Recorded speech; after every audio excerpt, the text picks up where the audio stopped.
I've always heard a phrase that goes something like, the real promotions are happening at happy hour. But never did I think I would relate to that phrase at all, because promotions aren't really a thing I'm seeking. Hey you guys, welcome back to my channel and welcome to Boston. I'm currently filming this video in my hotel room here at the Teachers Pay Teachers Forward Conference 2023. If I'm being honest, I had no plans on filming a video this week. I had worked really hard to get all of my content set ahead so I could fly in on Monday, do the conference, have a day and a half to explore what is a beautiful city. I've never been to Boston, and not have to worry about filming or editing or uploading while I am here. But something happened that I did not expect in the slightest. So while it's fresh, it literally just happened 2 hours ago. I thought, why not just sit down, have a chat? I've got 30 minutes until my next session here at the conference, which means if I can get this video filmed in 20, I can go get an afternoon like Starbucks iced tea something, because I've been living down there. You're shocked to hear this. And then head to my first session of the afternoon. But anyway, this is just going to be a chilled, laid back story time of what just happened here at the conference. And I am still kind of in shock about it. Of course, my AC turns on. Give this video a big thumbs up and let's go ahead and get started with the events of this morning. So today, Thursday, July 13th, I had 2 sessions in the morning. Now we're currently on our lunch break before we go to afternoon sessions. Before the sessions happened, they had a networking breakfast that they called Networking Breakfast. Very original. So went down, got a coffee, had some breakfast, and it is one of those like introvert's nightmare where you maybe don't know people in the room and you have to go up and talk to people. That has been me, because I've known a handful of sellers here at the conference, but you don't know if they're going to be in the same sessions. You don't know if they're currently at the networking happy hours where you are. Anyway, this morning, got my food, made my way into this like little empty area by a table. Teachers on the left and right, all in conversation. So I'm just like drinking my coffee. They had fruit, pastries, eggs, all that fun stuff. And I heard a woman next to me having a hard time getting her laptop connected to the Plaza Wi-Fi. And she's like, it happened before, I need it to load, I've got to get online before my sessions, I need to have access, what is going on? And so I just offered to help. I said, hey, I've also got a MacBook, can I help you out here? Let me look at this. I've had the same issues because there's a lot of people here for different conferences and we're all on the same Wi-Fi. So she lets me. I reboot her Wi-Fi, I get her on, we're good to go, and then we get to talking. Like helping her out was my into having a conversation with the 4 other teachers at her table. Come to learn, she's been with Teachers Pay Teachers for 10 years. This is her like 8th conference, and she is now a full-time seller and a Teachers Pay Teachers author coach. So she helps people look at their shops and see what they can do better, which I didn't really know was a thing, but I thought it was really cool. I did not ask her permission to give out her name, so we're just going to go with she is the teacher that I met. But anyway, we got to chatting, learned how, she grew her shop, took on marketing, then took it on full time. It was awesome. That's actually my favorite part of this conference, is just meeting all of these teachers who understand what Teachers Pay Teachers is, know that it's not an MLM, because I've gotten a few messages from people outside of the teaching realm that have been like, are you sure not at an MLM? Are you sure? And just hearing their stories of how they got started, where they want to go. But anyway, getting ahead of myself, she thanked me for helping out with her computer, explained what sessions she really liked, because we can't go to all of them. There are 3 sessions every hour, so you have to like pick which ones. But she told me which things she liked about her sessions, and I shared mine. I didn't want to seem like I was only talking to this woman for like a gain on my store. So I just asked her, what book recommendations did you think were really helpful? What tips did you, find after 10 years of TPTing, because that is a verb. And as we finished our conversation, she turned to me and she said, you know what, I've got 10 minutes before I have to go down to, where were we? The park conference, so they all have different rooms. She's like, I've got 10 minutes till my next session. Would you like me to look at your shop and do like a little mini audit for you? And I thought, Yeah, that's amazing. She knew that I'm only 11 months in. Next month will be my 1 year of selling on Teachers Pay Teachers. So if you want to check out my future, like income comparison from month 1 to month 12, make sure you subscribe. Give this video a big thumbs up. But I literally had my laptop out. So the second she even offered it, I said, sure. And part of me was like, is this gonna be like her gimmick to like get me to do a mini audit, and then she wants me to sign up with her? So like my radar was up. I was like keeping an eye on it, but it wasn't like that at all. I handed her my laptop. She scrolled through my shop. She looked at different things, and she gave me a couple tips here. I'll share with you what she said to me. This is not me giving advice to you in your shop because I'm clearly not seeing it. But she mentioned that I need higher ticket items. A lot of my products in the shop are priced relatively low.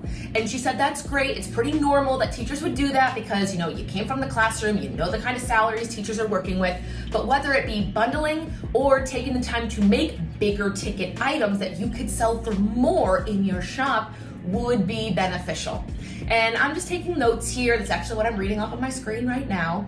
And she gave some ideas, but her niche is very different than mine. So she gave some ideas. We just kind of did a little brainstorming back and forth, kind of like a mini audit / mastermind with two people that just met. And then she told me to go into my sales report and audit my store to see what items sold back in 2022, specifically because we're going into back to school season. It's going to be August of 2023. So she told me, go back and look at your sales report for August of 2022. What sold? How many times did it sell? And she told me, and she didn't do it because it's going to take some time. She told me to go in and open in a new tab every single item that sold in August of 2022, which I know from looking at this right now, that's 70 products. Now, some are duplicates because some sold more than once, but on the sales report, you see every itemized sale. She said, open those all up and one by one, take the time and evaluate. Can you improve the title? Can you improve the cover?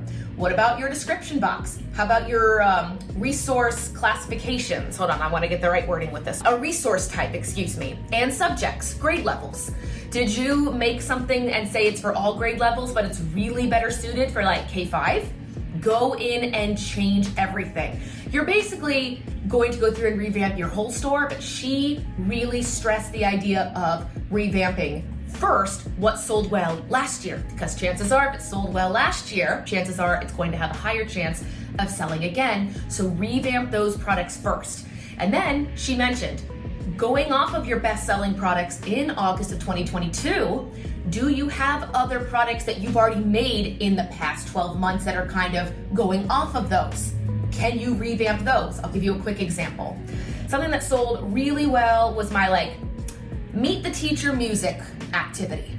That sold really well. And in time since I posted it and it did do well, I made other resources like meeting students, band and choir reflection sheets, things that worked well in my niche that went off of something I already knew was kind of selling well.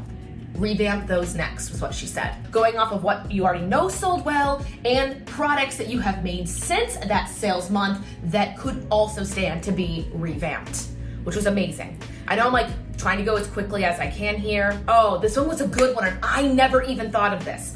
Look at sales trends for 2022, and we stayed specifically in August because we literally had 10 minutes to do this little mini audit. And so she asked what month I wanted to work on, and I said August of last year because that's what's coming up and that's what I'm preparing for now. She said, go and look at sales trends. And I was given this lovely freebie, and I'm gonna give her a shout out. Shelly Reese gave this really nice planning, TPT conference planner. And so what she had me do is open this up. She just really wanted to see a calendar. But here is August of 2023. You can see there's highlights on here. I went through the entire month of August 2022, and I highlighted which days had no sales, and I highlighted which days had the highest sales, just to kind of see, hey, Kristen, did you know that your highest selling days were either Tuesday or Thursday? No other days. And your lowest sales were Sundays and Mondays. Now, there's already going to be a site-wide TPT back to school sale, But outside of that, could you consider doing your own like 2-day back to school sale at the end of the month? And if you did, where would you want to put it? On the days that you know historically were your lower selling days. Now, are months going to look the same year by year? Absolutely not. As my shop has developed more and more products, I honestly can't say how many products I had back in 2022, but I do have this video I'll put up above in the cards. It is my income report of my very first month, and I made that video specifically for me to look back on, and so when the back to school season is over now, or this year, I can go back and kind of like reflect. How did I do in 2022 back to school versus 2023 back to school? But I know that I have at least tripled the number of products. I've got more followers. I will have, as of 3 p.m. today, a mailing list. So I'm not saying that's going to make a big effect in the next 6 weeks, but I do know that I have changed as a seller and what I can offer teachers from where I was a year ago. So in my little mini unexpected audit, she recommended for me, make higher ticket price items, audit my store for August of 2022 and revamp those products.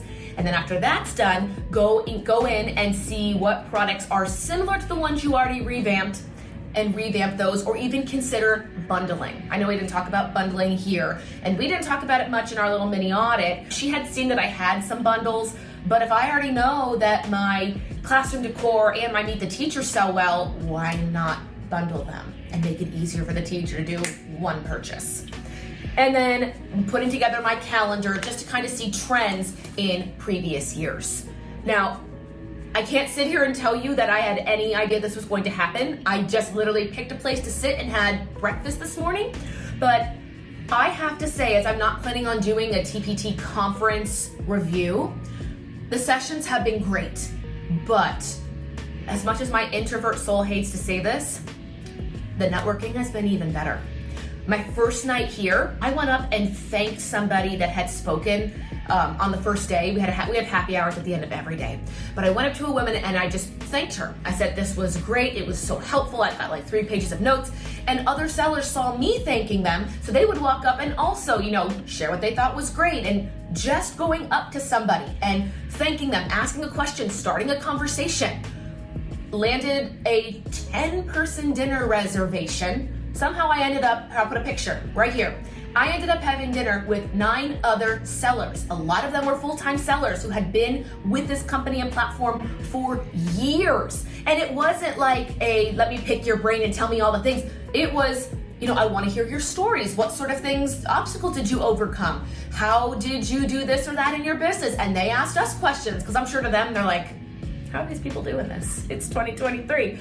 So it was more just like community building.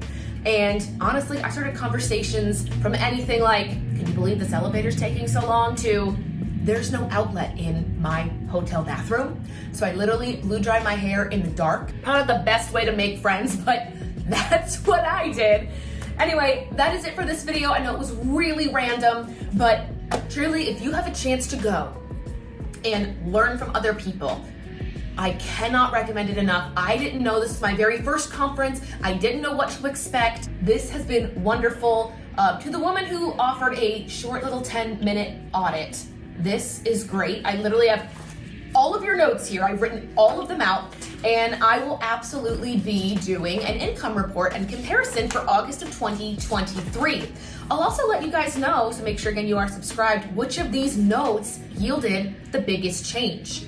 I have no idea if I'm going to make the same, more or less this back to school season, but we will see. I think for reference, I made $157 my first month back in August of 2022. But again, we will see. Anyway, guys, that is it for this video. I've got 20 minutes until my next session, so I am going to go get a Starbucks again. I think we're gonna get some chai. And my next session is, burnt out, 5 ways to keep the spark alive in your business. Listen, I need that. Anyway, guys, happy teaching. I will see you guys all in the next video. Bye.